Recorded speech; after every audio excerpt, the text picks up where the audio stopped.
Well, good evening, ladies and gentlemen. And for those of you that are not seated, if you'll please take your seat, I would so appreciate it.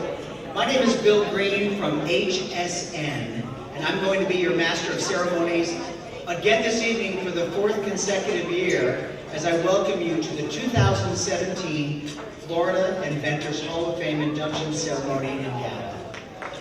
Yes, you can applaud, especially after we made sure to get rid of Hurricane Irma.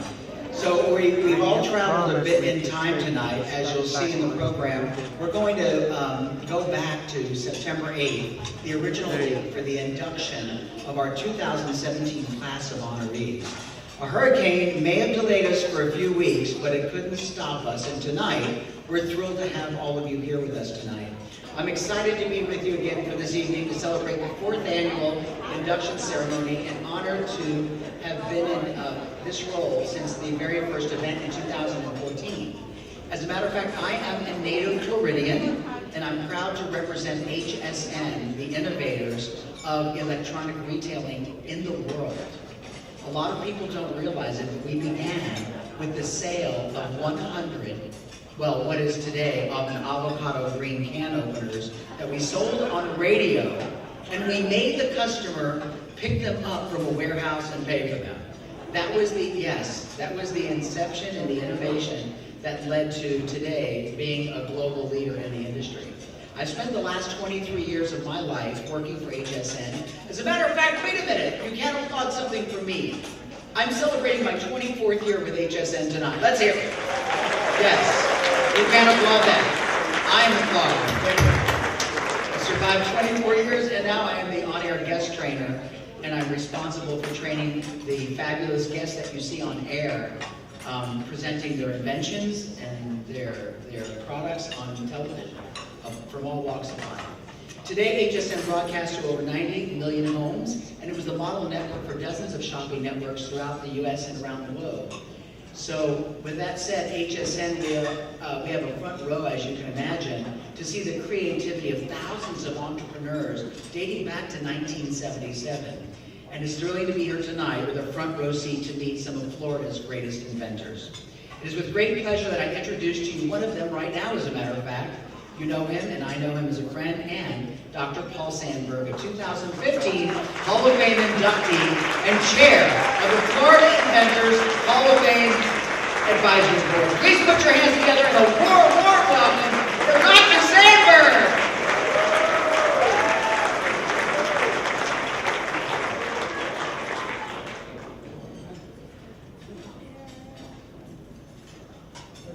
I don't think I can talk like that. Thank you, Bill. Really appreciate it. It's a privilege to be with you as we celebrate this evening.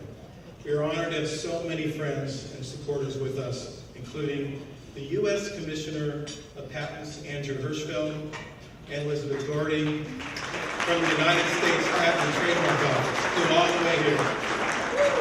I think he said they would have flown during the storm if we wanted them, right? But, Jack Sullivan from the Florida Research Consortium, David Carlin from the Florida Academy of Sciences, and our valued partners and associates, including the K Museum, Innovation Place, Mosey, and Bridge. We particularly want to recognize and thank our event sponsors whose support has made this evening possible. Our corporate sponsor, the Florida High-Tech Corridor Council, who hosted the wonderful reception prior to dinner. And, I'm sure you'll hear it, but just remember, this year, after dinner, it's going to be open for people.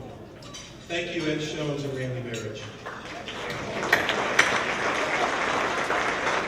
Our double diamond sponsor, the University of Central Florida. Our diamond sponsors, the University of Florida and the University of South Florida System.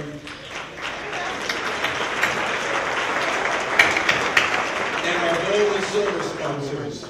All our sponsors are listed in your program, and I encourage you to pull it out under your table, take a look as we go through the evening so you can read about all the inductees in more detail. Their support provides funding for tonight and for the Florida Inventors Hall of Fame program throughout the year. I also want to thank our advisory board, several of whom are with us today. They too are listed in the program, and we are grateful for their vision and support of the Hall of Fame. And many thanks to our selection committee, nearly all of whom are here and listed in the program. This committee is chaired by Randy Barrage of the Corridor, and they chose remarkable inventors who we're here to honor tonight from a field of amazing, outstanding nominees.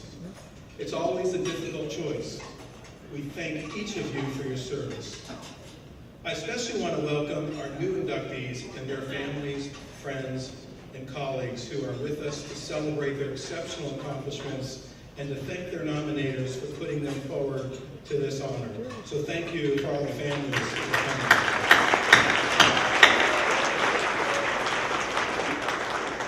Additionally, it is a privilege to have a number of our previous inductees return each year. I made them wear medals as to model them.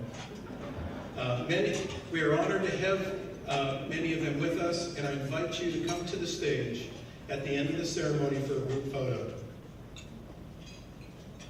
This is the Florida Inventors Hall of Fame's Walk of Fame on the USF Tampa campus. Every inductee has a plaque along the walkway, and being outdoors, this is a place where people can come and visit at any time. From outside, you walk into the beautiful Galleria and immediately see this impressive display of the inventors. I'm very excited to announce that this year we opened the first Florida Inventors Hall of Fame Museum exhibit, highlighting the work of our inductees, including Thomas Edison, Henry Ford, and Robert Cade. The exhibit is continuously growing and changing and will be expanding in the coming year, thanks in part to the Corridor and our generous corporate partners. Visitors can learn about all of the inductees and their inventions through artifacts on loan from the Edison and Ford Winter Estates Museum and the Cade Museum, as well as items provided by inductees themselves. We are honored to have had guidance from the advisory board member, Art Malella, who's with us tonight, Director Emeritus of the Smithsonian Institution's Lemelson Center for the Study of Invention and Innovation. Thank you, Art.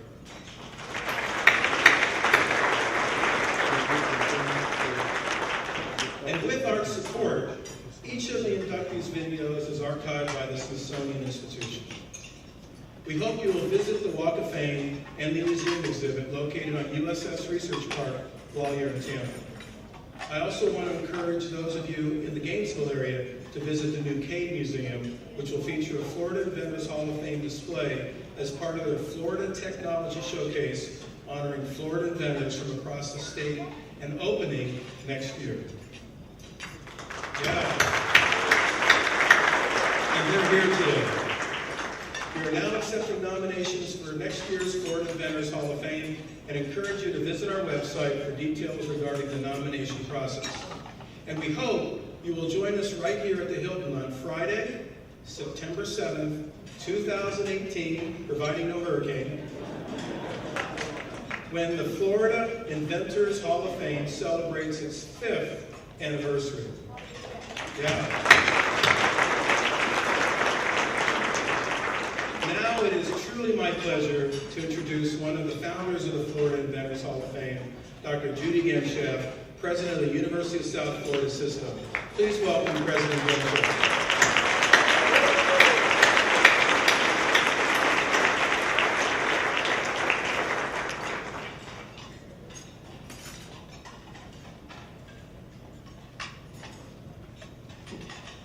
Well, good evening and welcome to the 2017 Induction Ceremony for the Florida Inventors Hall of Fame. Woo! Here we are. We all know what happened in September to disrupt this event. Hurricane Irma happened, but Irma is part of history. Tonight, the 8 newest members of the Florida Inventors Hall of Fame are making a very different and far more positive mark on history. In addition to these remarkable individuals, I want to welcome their families, their colleagues, and our sponsors and guests. And we have a number of special individuals who are with us this evening.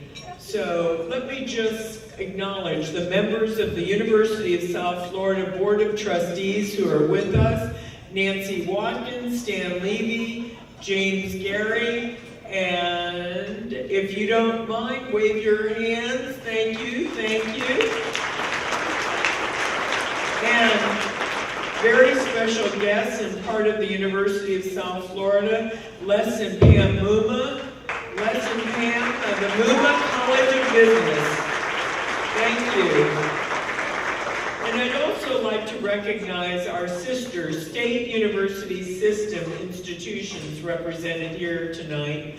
The University of Florida, the University of Central Florida, Florida International University, Florida Atlantic University, Florida Polytechnic University, and Moffitt Cancer Center and Research Institute, and the Florida Institute for Human and Machine Cognition.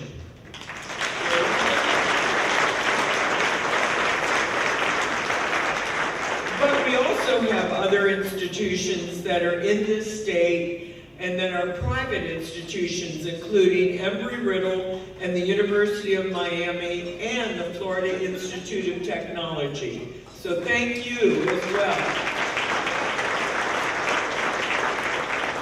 The accomplishment of tonight's honorees again demonstrate the critical role Florida plays as a state of innovation.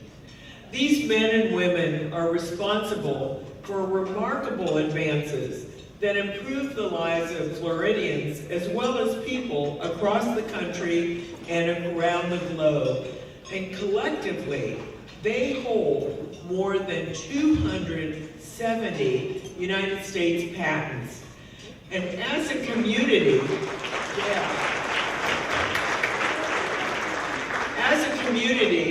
we embrace and celebrate invention, innovation, and creativity as essential components of success.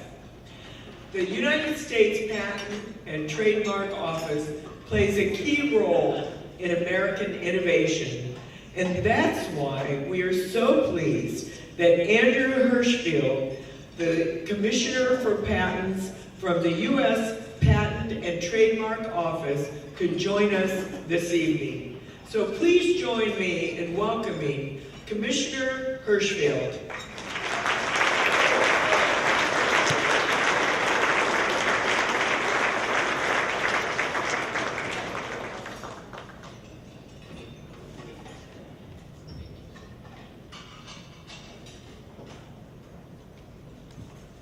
Good evening, and thank you for that very warm welcome. It's wonderful to be here with you tonight for the 4th annual induction ceremony for the Florida Inventors Hall of Fame, and to celebrate the spirit of invention that encompasses both Florida's history and its future. As one of the nation's most inventive states, Floridians have created a patent powerhouse, filing nearly 10,000 patent applications and being granted more than 5,100 patents in fiscal year 2016 alone.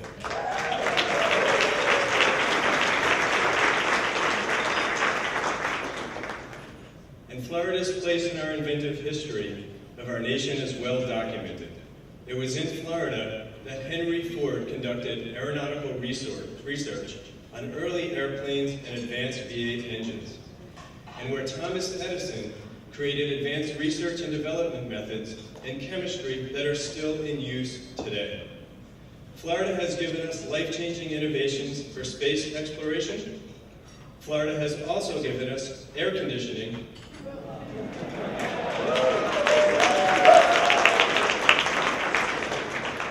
And of course, and we can't forget this one, it is Florida that has given us Gatorade.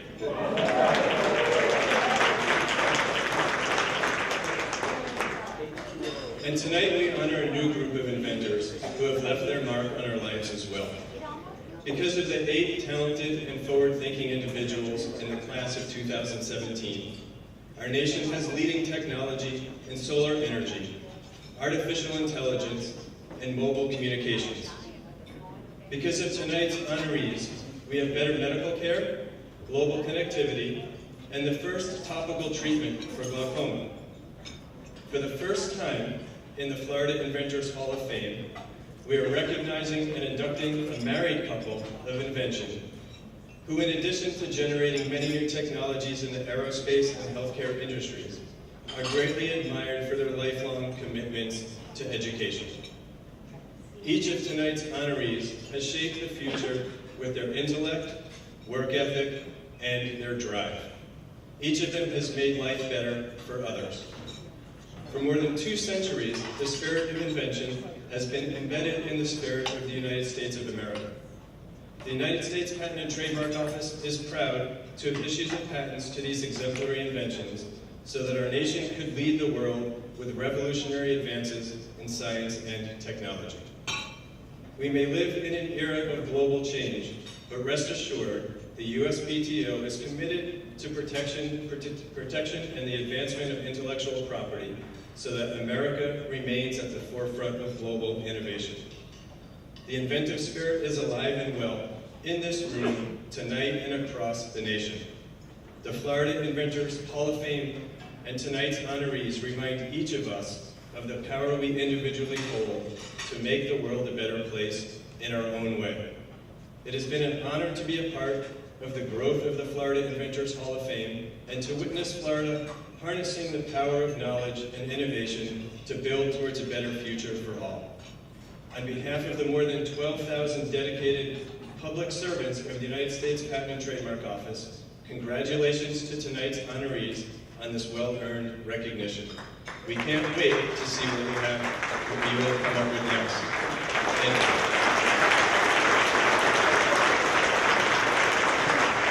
Thank you very much, Commissioner.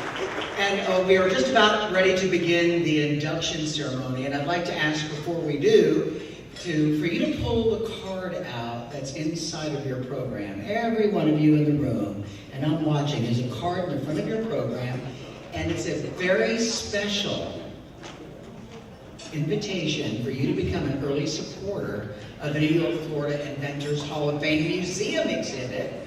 Dr. Sandberg shared pictures of this wonderful new initiative, and a few minutes ago when he showed you those, I want you to think about how your contribution can have a serious impact on the growth of that establishment, to expand the exhibit and to provide the opportunity for visitors to see for themselves the amazing inventions of the inductees and the impact they have on the world. So please, I ask you to give generously and from your heart, and of course from your pocket, and become a member. Okay. So and you can also incidentally donate online, whether you choose to write a check or you can go online and use a credit card. I now ask that Dr. Sandberg return to the stage and join Commissioner Hirschfeld as we begin the ceremony. Each inductee will be introduced with a short video biography, so we ask that you please hold your applause until after the video when the inductee is called to the stage, and you can then applaud at that time. So, it's our first inductee tonight is Isa Butarse, a University of Central Florida professor of Electrical and Computer Engineering of Energy System Integration Division at the Florida Power Electronics Center.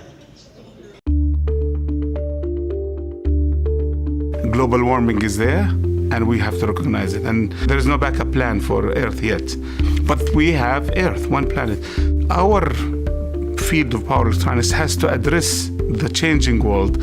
To me, this has affected my focus in the last several years. When I came to UCF, there was no power electronics, there is no energy conversion in the power electronics sense at that time.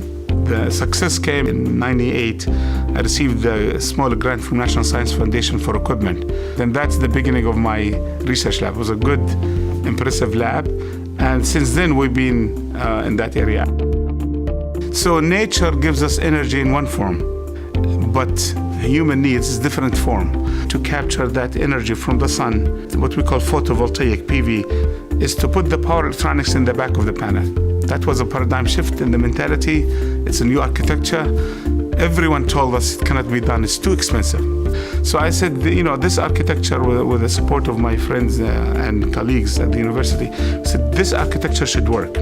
And when we're able to get that design done, and we proved the concept, investors put money, and a company was created.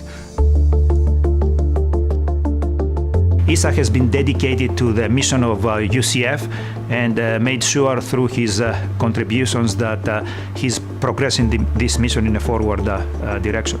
He always has an eye on the practical and on invention and on what it can do to infuse this new intellectual property into the economy as a whole and to have it be used. Isa was responsible for putting the PV, photovoltaics, 4 parking spots on the main campus, solar to electric vehicle as part of that program. Then he also put some solar on top of the engineering building on the main campus.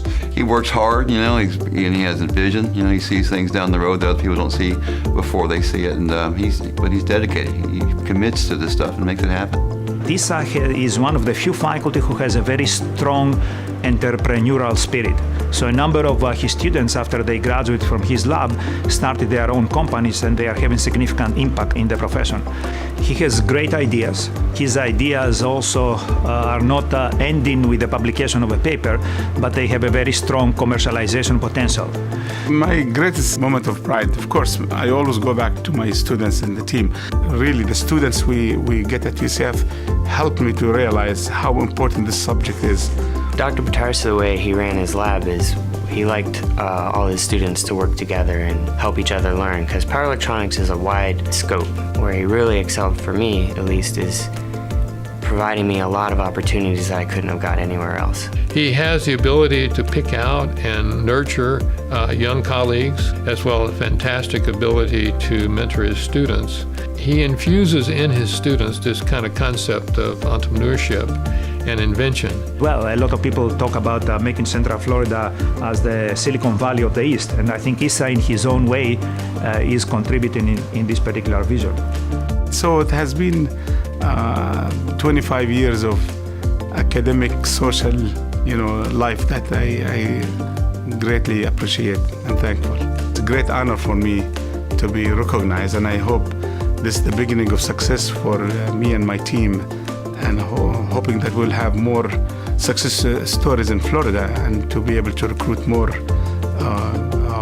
employees to that exciting field of energy.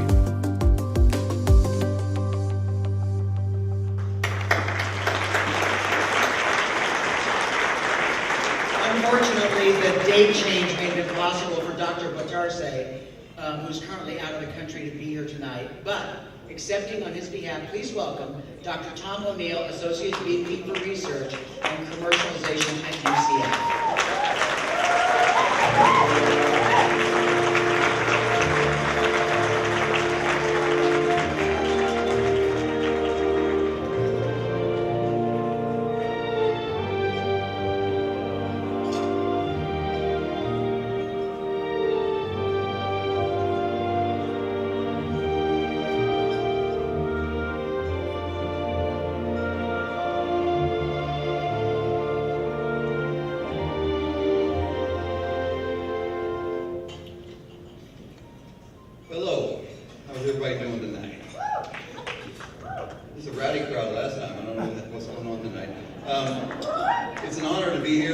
he's really a great friend, and as a university administrator, someone that pushed me to the limits every day to make him be accomplished like he is. And as a native Floridian, born in Tampa, I was born about maybe half a mile from here in Tampa General Hospital. It's always great to come back to UCF and Tampa and be here.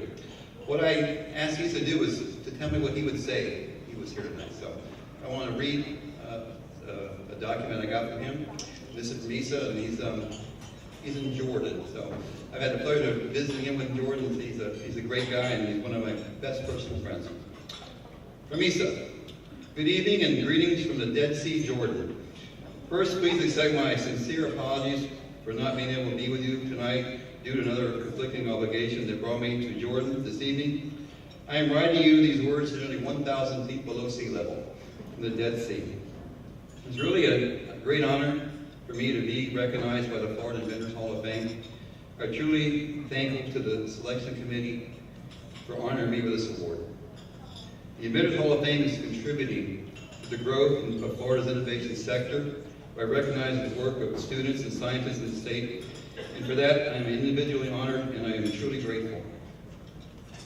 I also want to thank the University of Central Florida for hiring me 26 years ago and for supporting me and giving me the appreciation, the opportunity to contribute to the future of energy and education and research ride that I really enjoy.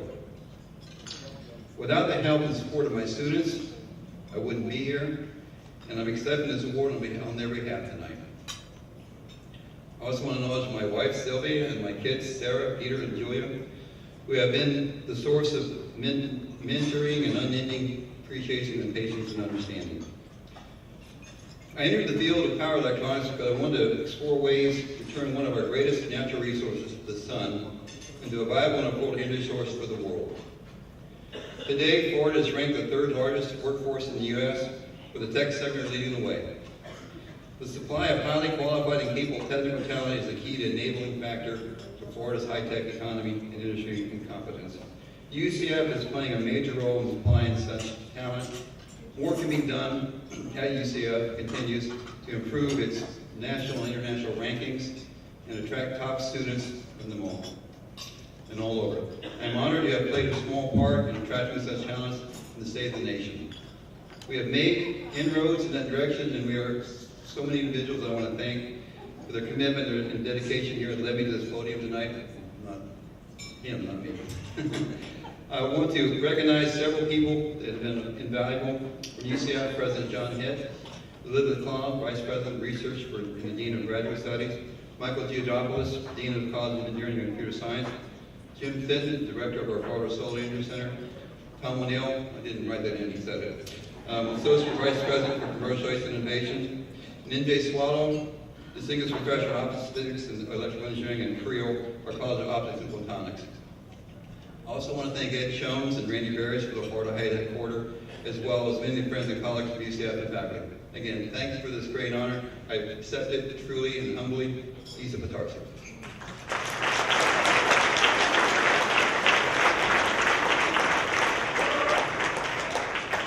Thank you very much. Our next inductee is Michael Deluca, an an electrical engineer who currently manages the intellectual property portfolio for Next Era Energy, including the subsidiary Florida Power and Light.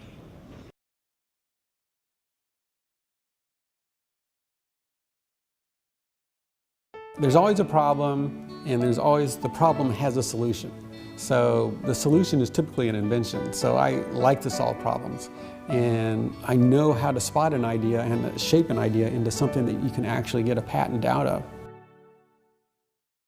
Hi, I'm Mike Deluca. I am an inventor, an electrical engineer, and a patent attorney. Oh gee, I think I started inventing when I was a little kid. You know, I invent things regularly. I would sit in bed and read, and holding your book was always a problem, so I invented an arm that attached to the wall and swung out over my bed so I could rest my book and read there. That was a very early invention. When I was a very young child, I drew a picture of my favorite invention, which was a flying car. Of course, that was a picture. Nobody's actually made the flying car yet. As a child, my father was in the Air Force, and so I spent all my childhood all the way through high school as an Air Force kid. So that means we moved about every 3 to 6 years. We had a very large family. I had 7 brothers and sisters, and so we all traveled together. But one of our bases was the Wright-Patterson Air Force Base in Ohio, and I was in grade school when we were there. And the really nice thing about that particular base was the Air Force Museum was there. So I'd actually spend 2 to 3 hours a day there for years.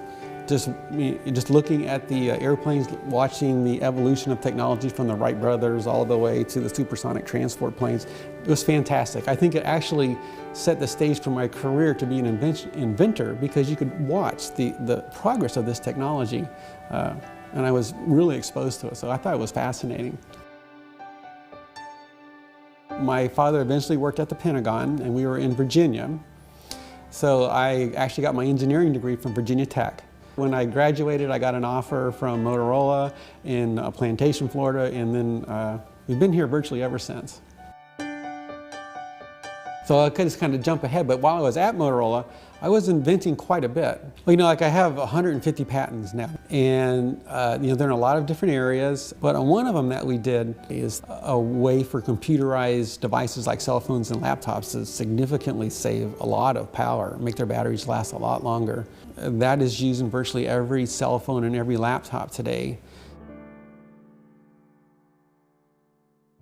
It was a very small thing when we first thought of it, because back in the 80s we were just doing work for pagers, because pager cell phones really hadn't been invented yet. And we were trying to figure out how to get these pagers to have batteries that would last a lot longer.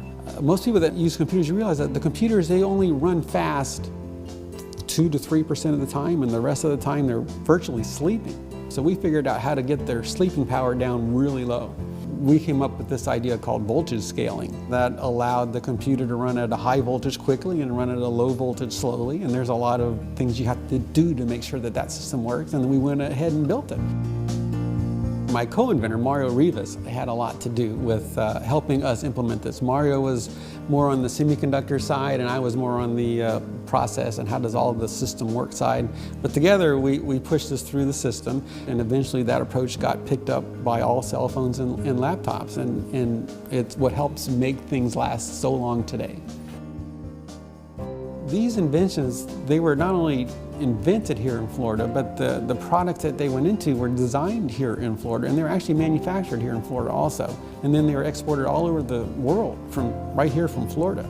We kept all of that manufacturing here in Florida, all the employment here in Florida, and all the worldwide sales came right out of Florida. It really helped in the employment of Florida quite a bit. It really feels great. Any cell phone I look at, I know that my invention is sitting at the core of that. And when every laptop I look at, I know it's sitting at the core of it. And the batteries are significantly smaller and they're significantly lighter, and that everybody gets to use that technology. And that just makes me feel good to see my idea making other people's lives better.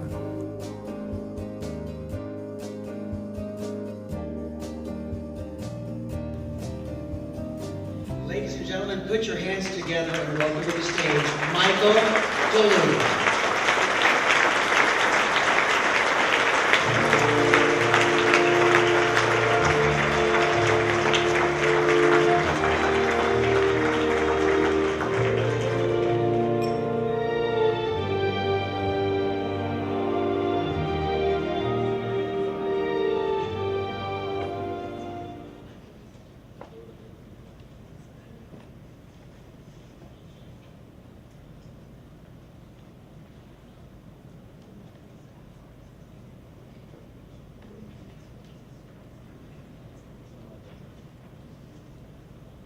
Hello. I was flipping through the program and looking at all the inductees, and I noticed that there's a lot of folks with doctorates, and I'm just going to diverge a little bit. But there's medical doctors and there's PhDs, and I'd just like to thank the Hall of Fame, the Florida Inventors Hall of Fame, for inducting me as a Juris Doctorate. And I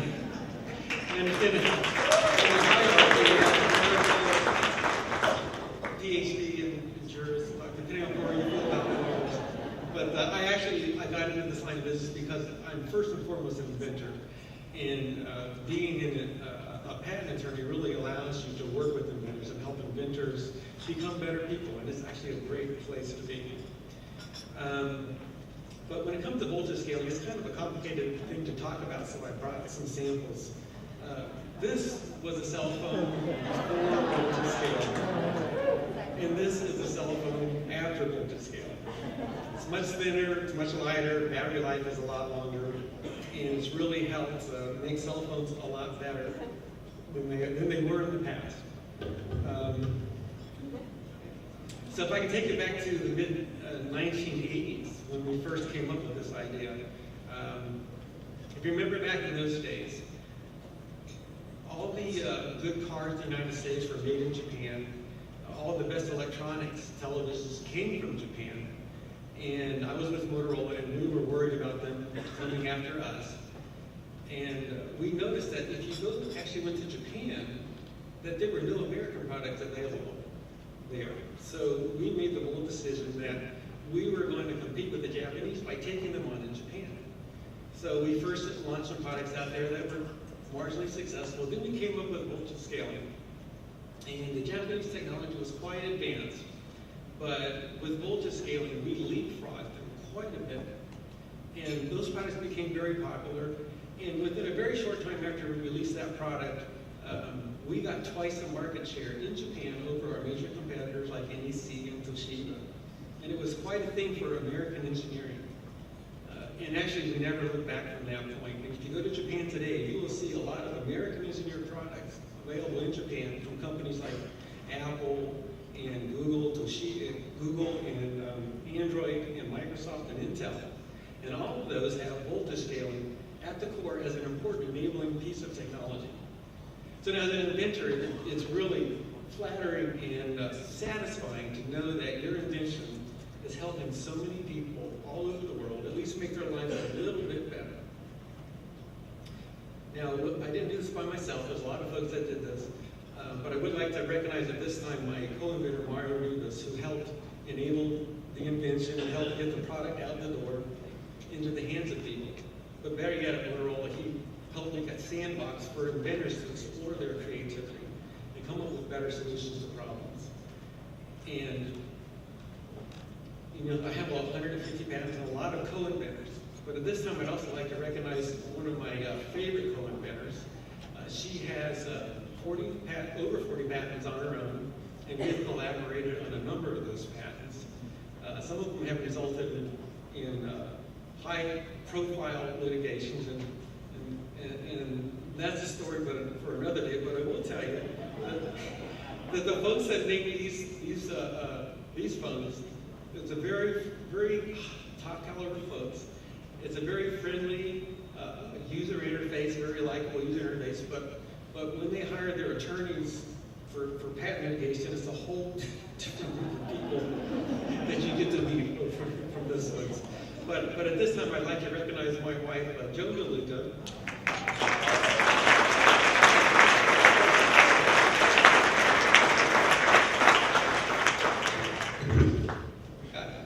Thank her for, they're so much better that they're smaller these days. Thank her for motivating me to invent and for tolerating all my idiosyncrasies. But I would say we have created a lot of really good things together. But one of our favorite creations, our favorite creation is here today too, our daughter, Michaela Deluca.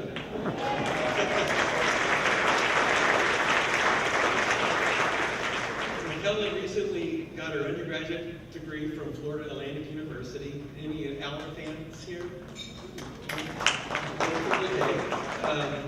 So she has the distinction of being actually the youngest graduate from Florida Atlantic University with a chemistry degree. She got her degree at 18. And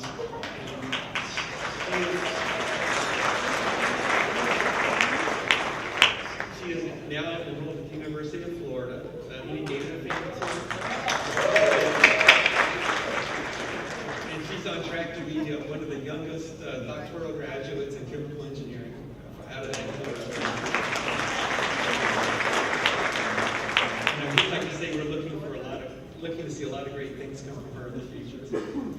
But just to wrap it up, I'd like to thank the Florida Inventors Hall of Fame and Holly here for all the great things that we've done here. I know that Holly's worked with me quite a bit on getting through the process, and I know that her and other folks worked behind the scenes to set up this banquet, and of course the banquet before this one, and the ones from years ago. Holly, thank you, and the team. I think you guys have done a great job. And of course, the Inventor Hall of Fame, I think that the concept of shining a spotlight on Florida innovation and the inventors in Florida is a fantastic thing for the state.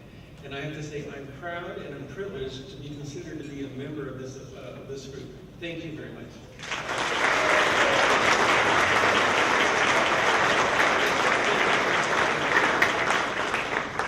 I thought he was going to leave the cell phone behind for me, the big one. How many of you had one of those? It was like a brick. It was unbelievable. Okay, well listen, we're going to continue right along. The next inductee is Kenneth Ford, co-founder and CEO of the Florida Institute for Human and Machine Cognition, a nonprofit research institute. Let's take a look. Yes, I remember when I first met Ken. He's an individual that you do remember the first time you meet. I found out pretty quickly that Ken knew more about New Orleans than I did, and I had spent most of my life there. I was born there.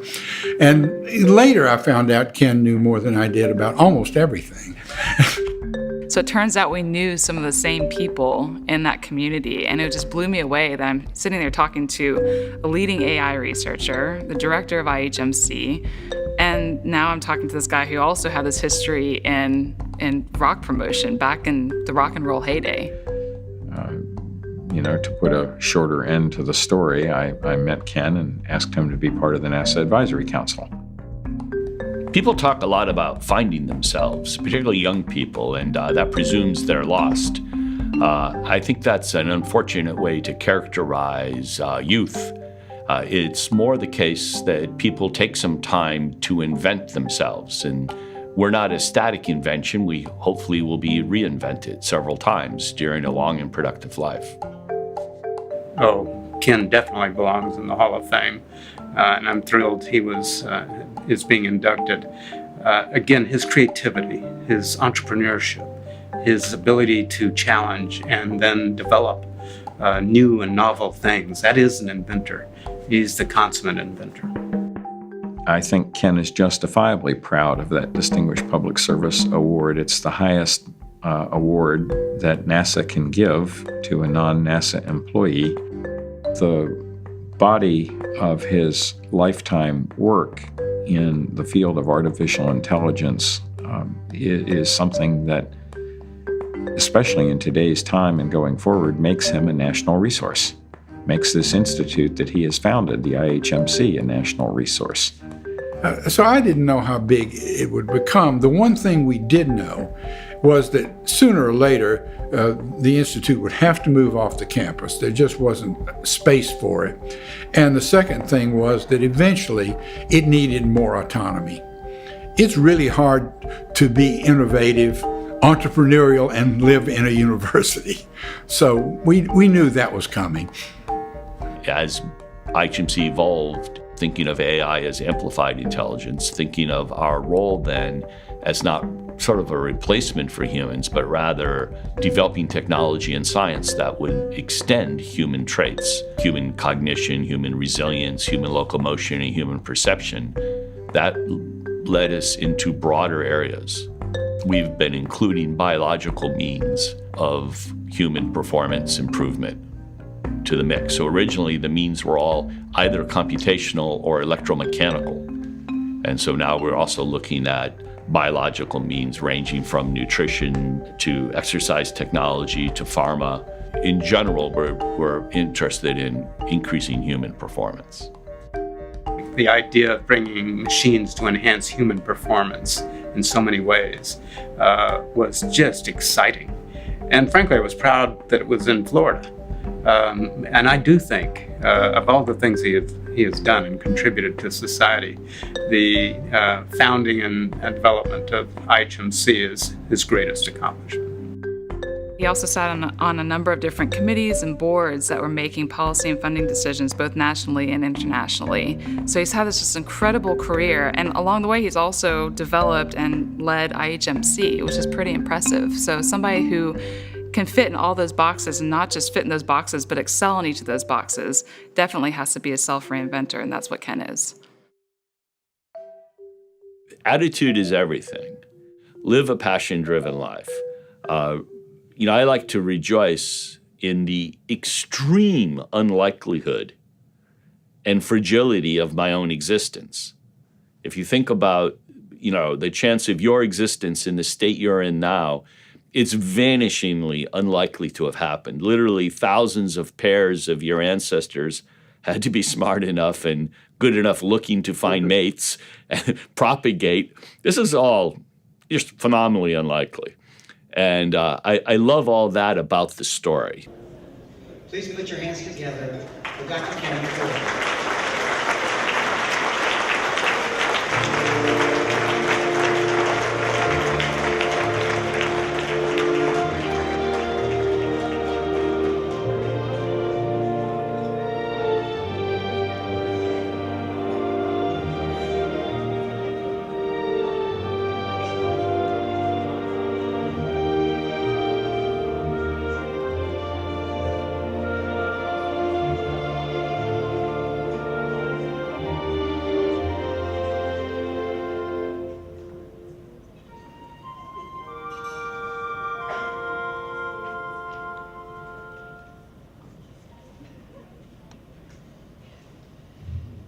I am honored to be standing here today, and as I look around this room, I am also humbled.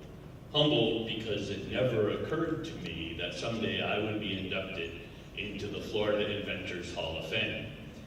As Jack Benny once said, I don't deserve this award, but I have arthritis and I don't deserve that either. I would like to start by congratulating this year's group of honorees, as well as the past inductees and their families. It's quite a prestigious group here, and I feel privileged to now be included in the hall with you. There are so many people that I need to thank that it's impossible to name them all. But I do know where to begin, and that is with Nancy, my wife of 41 years, who has been my partner and best friend through my journey through life.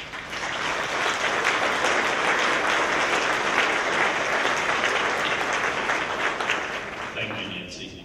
I've been fortunate to have many great collaborators as well as institutions that were helpful. And one doesn't get here by yourself. But I would particularly like to thank my wonderful colleagues at IHMC. I consider this honor as shared among all of us at IHMC as it justly should be seen.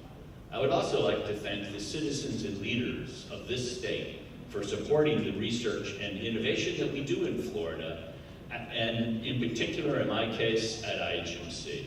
We are fortunate to live in a state that encourages scientific discovery. This Hall of Fame is full of people who have dedicated their lives to science and invention. They are the people who have revolutionized our way of life, the way we light our homes, manufacture our cars, understand and treat cancer, engineer humanoid robots, and perhaps most importantly in Florida, as was noted earlier, how we air condition our homes. That's the big one for me. It is indeed humbling to be included in a fraternity of men and women who have used their knowledge to make such a profound difference in the world.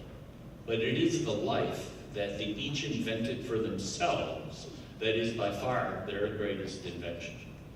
Dedicating their careers to uncovering knowledge and creating technologies that help people enhance the quality of their lives is the most important gift that innovators provide to the world.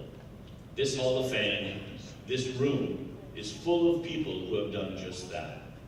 And as I said at the beginning, I'm deeply humbled and honored to be in such great company. And I thank you all for this privilege. Thank you.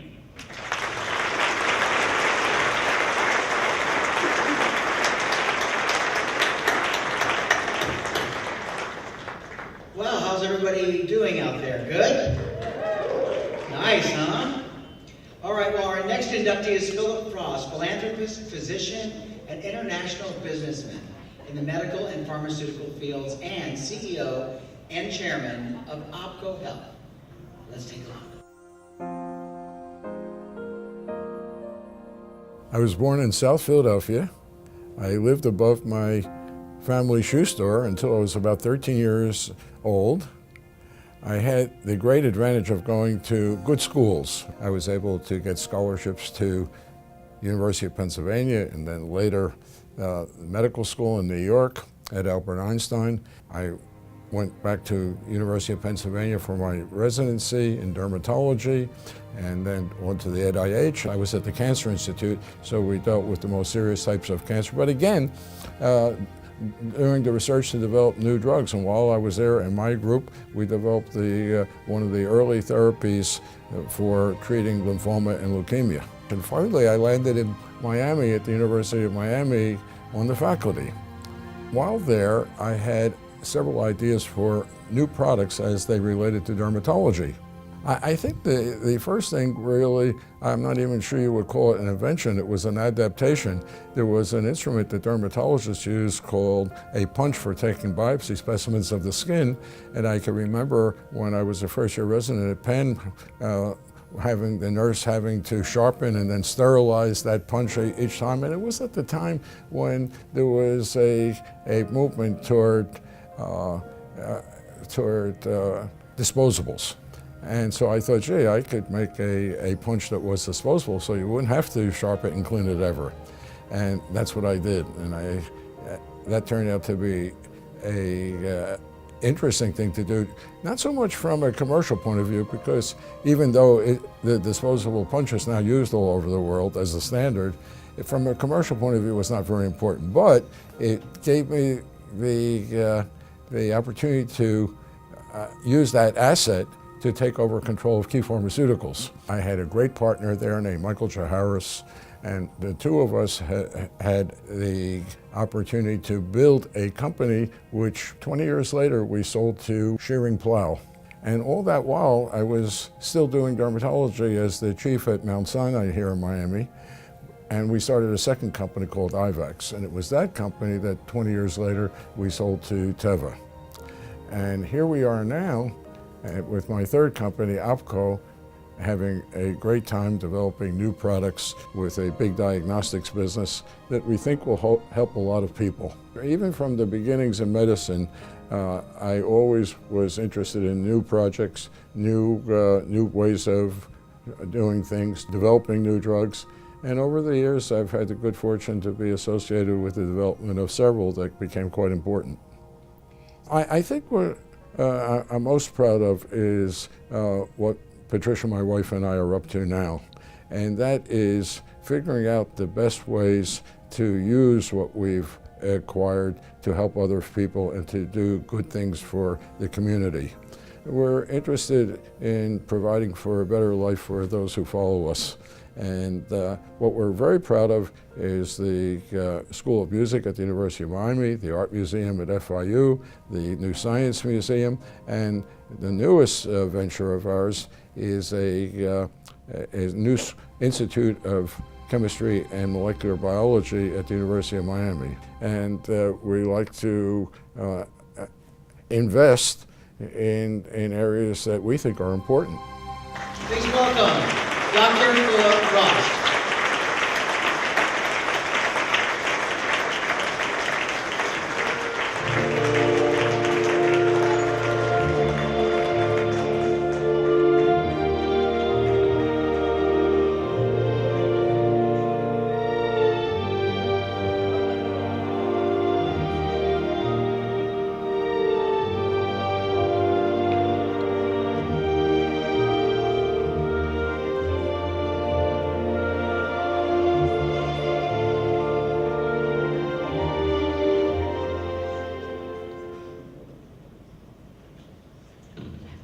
Thank you all, and I too am honored to be here and to be in the presence of my colleagues who have made such great contributions.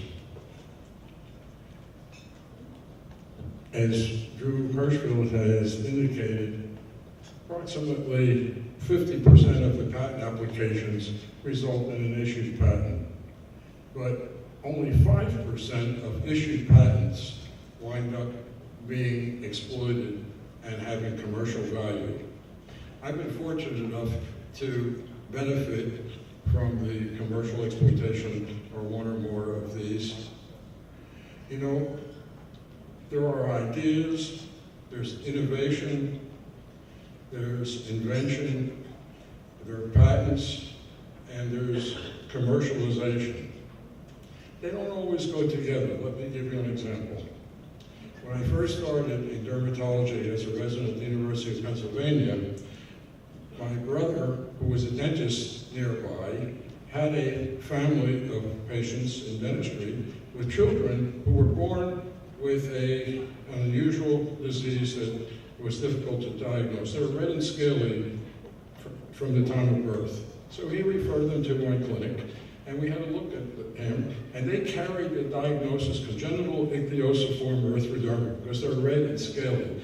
And so I, being very eager, found a Swiss journal and read an article about a new medicine which was an oxidation product of vitamin A, retinoic acid, that the author had tried in a large list of conditions, including congenital ichthyosiform erythroderma. I immediately contacted Roche, the source of the material, and they very promptly sent me 100 grams of the material, which would never happen nowadays. And I then proceeded to compound a placebo and an active form, which again could never happen nowadays. And I had the patients, the little 5-year-old and a 10-year-old, apply the active to one side, the placebo to the other side, and lo and behold, on the active side, these children for the first time in their lives became totally clear. And so I thought this was great. There was a little irritation in the under the arms and where skin applied a touch of skin. And my professor at the time noticed that.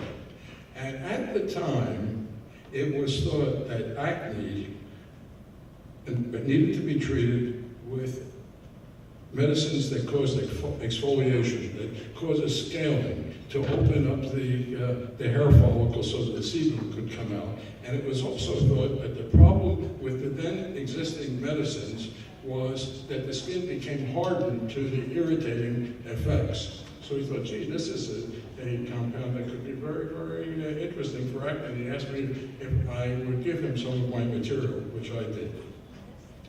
Later, I discovered that these children, which I continued to study, actually had congenital psoriasis.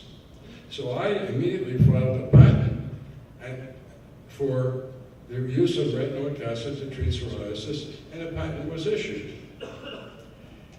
My professor treated several patients with acne, and they improved somewhat, although there was terrible irritation. He filed a patent on the use of retinoic acid to treat acne. As it turns out, the irritating effects of the retinoic acid had nothing to do with the improvement of acne, but he was able to sell his invention to J&J, and that resulted in a huge fortune. The product became successful not only for acne, but for wrinkles and this and that. And so the moral of the story is here I had an issued patent for psoriasis, and I never got a penny from it. I never exploited that.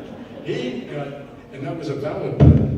He filed a patent for, and got a patent issued that should have been invalid and made a great fortune. The point of this all is that in this world of development and invention, the improbable can happen. The important thing, I think, is to have fun at it and to follow up your leads and to really, if possible, enjoy the benefits. Thank you.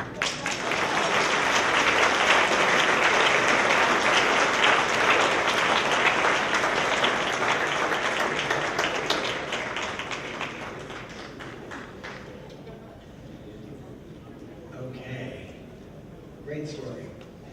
The next inductee is Richard Gitlin, State of Florida 21st Century, world-class scholar, distinguished university professor, and Agayer, Systems Endowed Chair in the Department of Electrical Engineering at the University of South Florida.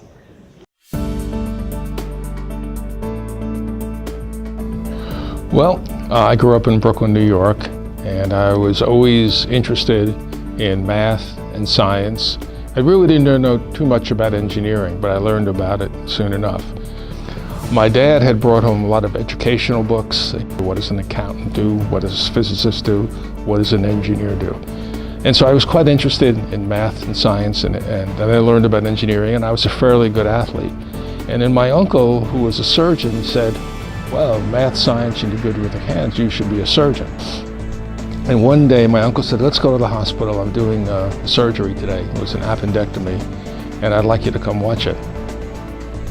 You know, you look through all the medical books and all that, let's go see an actual surgery. Well, that was a big mistake, because after the first cut, I must have passed out. And then I remember, are you okay? Are you okay?